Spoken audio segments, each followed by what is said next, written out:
जब भाई आप कहेंगे तो मैं शुरू करूंगा।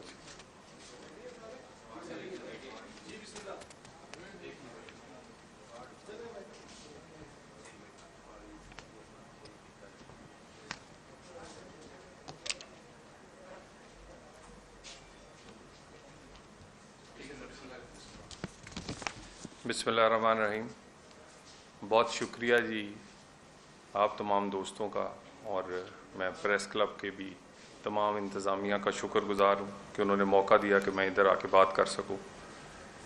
मैं चंद एक गुजारिशात आपसे करना चाह रहा हूँ।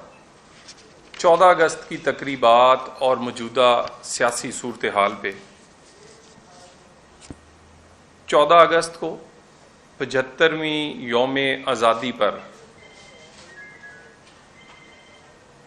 सियासी जो किरदार हैं मुख्तलिफ सियासी जमातों के, वो बड़े वाज़े तौर पे सामने आए। वो जमात जो इस मुल्क को आज़ादी दिलवाना चाह रही है,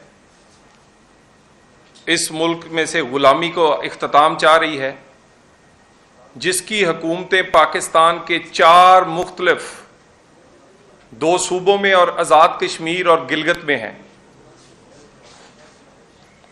उन्होंने इन 75 साला जो आज़ादी की तकरीबात थी, KPK और पंजाब वालों ने कोई तकरीब मुनक्किद नहीं की। KPK और पंजाब की दोनों हुकूमतों का पूरा फोकस जलसे में लोगों को भर के स्टेडियम तक पहुंचाना था। कोई एक फंक्शन, एक तकरीब यौम आज़ादी के हवाले से ना KPK हुकूमत ने की, ये आप ऑन रिकॉर्ड है, आप चेक कर सकते हैं, और ना कोई तकरीब पंजाब ने की, स्वाय इससे कि वो एक जलसे के लिए सारी तैयारियां करते रहे। और जिस जलसे के मेजबान परवेज इलाही होंगे, उसमें क्या तब्दीली आएगी, वो किस तरह की तब्दीली होगी जिस जलसे का मेजबान ही परवेज इलाही था। और खान साहब, परवेज इलाही आपको वहां पहुंचाएगा जहां उसने परवेज मुशर्रफ को पहुंचाया है। जो चौधरी शुजात हुसैन का ना हो सका, वो आपका होगा।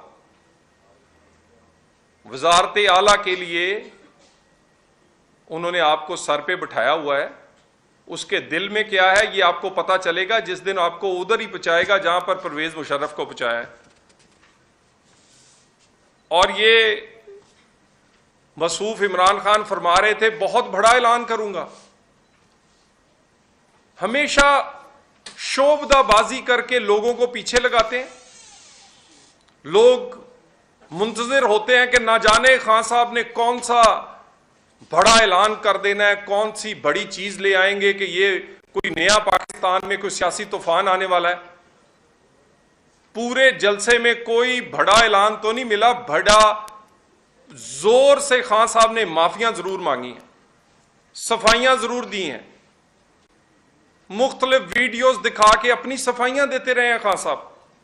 ये वाहिद पाकिस्तान का लीडर है जो इसलिए जिद्दोजहद कर रहा है कि एस्टेब्लिशमेंट का रोल होना चाहिए। इसको लाने के लिए पाकिस्तान की 75 साल में हर जमात ने इसलिए जिद्दोजहद की कि एस्टेब्लिशमेंट को न्यूट्रल होना चाहिए, मगर यह चाहता है कि एस्टेब्लिशमेंट को मेरे पीछे, मेरे गुनाहों को के पीछे खड़े होना चाहिए और मुझे इक्तदार तक पहुंचाना चाहिए। और खान साहब ने पहले तड़ियां लगाई कि मुझे इक्तदार में वापस लेकर आओ।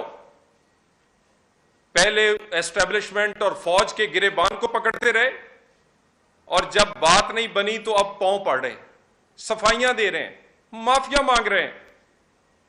किसको याद नहीं इमरान खान? ये तो अभी ज्यादा दिन नहीं हुए। किसने कहा था मीर जाफर? किसने कहा था यजीद? किसने कहा था जानवर? ये सारे अलकाबात तो जनाब ने दिए हैं। बड़ी जल्दी से आपको याद आ गया कि अब मैं इस काबिल नहीं हूं कि खड़ा हो सकूं, क्योंकि मेरे किरदार में कई कमियां कुताहियां हैं, तो मैं अब माफिया मांग लूं। ये बात मीर जाफर सादिक कहने से शुरू हुई,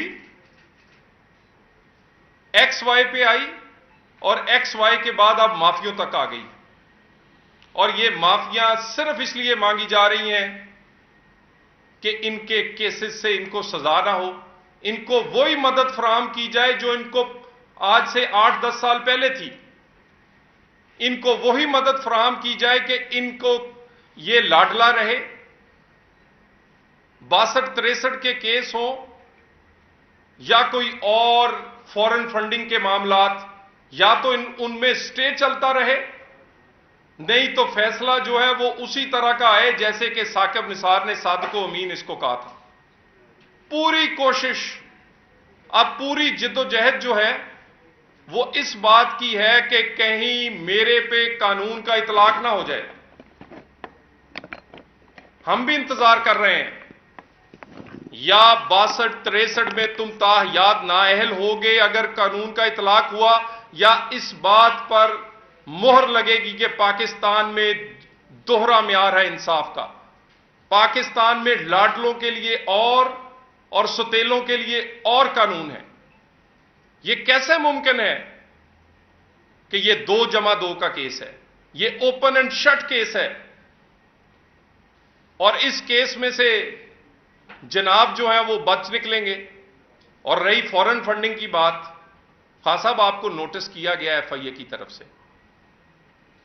आप तो फरमाया करते थे कि जिसका दामन साफ हो वो फौरन सफाई दे देता है। तमाम अकाउंट्स की तफसीलात लेकर जाएं। जितने नोटिस किए हैं आपके लोगों ने उन पर स्टे लिए हैं। सिंध हाई कोर्ट से, केपी के हाई कोर्ट से आपने उन नोटिस को स्टे करवाया है, क्योंकि आपको पता है कि आपका एक बंदा भी पेश हो गया तो फिर आपकी सारी असलियत जो है वो खुल के सामने आ जाएगी। अगर आपका दामन साफ है तो क्यों स्टे लेते हैं? 8 साल आपने पहले स्टे पे गुजार दिए, अब फिर आप एफआईए के नोटिस पे दर पे अदालतों में जाकर कार्रवाई रुकवा रहे हैं। और ये कार्रवाई रुकवा रहे हैं सिर्फ इमरान खान के मेरे तक चीजें ना पहुंच जाए। उसके बाद शहबाज गिल, खान साहब ने तो सारी जिंदगी गुजारी लोगों को इस्तेमाल करते हुए, और जिसको इस्तेमाल कर देते हैं फिर उसको ऐसा डिस्पोज ऑफ और डस्टबिन में फेंकते हैं कि याद भी नहीं करते। और यह कहानी माजिद खान से शुरू की थी, नईमुल हक से लेते, वहां से चलती चलती ये जहांगीर तरीन, और अब तो शहबाज गिल की भी बारी आ गई है। अपनी जान कैसे छुड़ाएंगे आप? बयान किसने आपकी मौजूदगी में लिखा गया, ड्राफ्ट किया गया, आपके कहने पे पढ़ा गया, अब आप उसको ओन करने से कतरा रहे, सिर्फ उसको कुर्बानी का बकरा बनाकर अपनी जान छुड़ाना चाहते हैं। इसीलिए 2 दिन के रिमांड के बाद चीखें इमरान खान तुम्हारी निकल रही थी। तुम्हें लगता था कि और रिमांड मिलेगा तो ये जो शहबाज गिल है तोते की तरह बोलने लग जाएगा। हमें तो वो दिन याद है कि हमारे जितने लोग गिरफ्तार हुए वो ये कहा करते थे जितना रिमांड चाहिए इन्हें दे दें। रिमांड लेने वाले थक जाते थे। हमारे लोगों ने रिमांड की मुखालफत नहीं करते थे। 2-2 महीने के रिमांड, 3-3 महीने के रिमांड, बगैर किसी नोटिस के गिरफ्तारियां। आपको तो बड़ी सहूलत हासिल है आज भी। कोई दोपहर में गिरफ्तार होता है तो रात तक छूट जाता है जमानत पर। किसी के नोटिस जो है वो अमल से पहले ही सस्पेंड हो जाते हैं, और रिमांड सिर्फ 2 दिन का। और उसकी इतनी मुखालफत पीटीआई की तरफ से। ये सारी, ये जो आपका बयानिया आपने पहले बनाया है और अब आप पछता रहे हैं, अब आप माफिया मांग रहे हैं। अब आपने पूरे जलसे में अपनी वो वीडियोस क्यों नहीं दिखाई जिसमें आपने मीर जाफर, यजीद और न्यूट्रल जानवर और पता नहीं क्या क्या नहीं कहा था। आप जितने मर्जी पाकिस्तान के रहनुमाओं की वीडियोस दिखाएंगे उनमें बड़ा फर्क है। तनकीद और बगावत में फर्क होता है। तनकीद सबने की है, लेकिन बगावत और बदतमीजी और शोहदा के साथ जो सलूक आप लोगों ने किया है, ये जो उसकी इन्वेस्टिगेशन जारी है उसमें भी आपको बड़ी तकलीफ पहुंच रही है। उसमें भी आंटी पिंकी पीरनी के बेटे इस्लान खालिद जो हैं, वहां तक ये बात और फिर ये वहां पिंकी पीरनी तक पहुंचेगी। ये जो ट्रेंड चलाए गए हैं, ये दनिस्ता चलाए गए हैं, और ये वाले शहबाज गिल वाले जो मामलात हैं, इसको मंतकी अंजाम तक पहुंचाया जाएगा। ये किसी जमात का मामला नहीं है, ये पाकिस्तान का मामला है। और खान साहब बयान देने से पहले जरा जहन में रखें कि 2 दिन के रिमांड पर जो शहबाज गिल साहब ने इंकिशाफात किए हैं, किसी वक्त वो सुना भी दिए जाएंगे। तो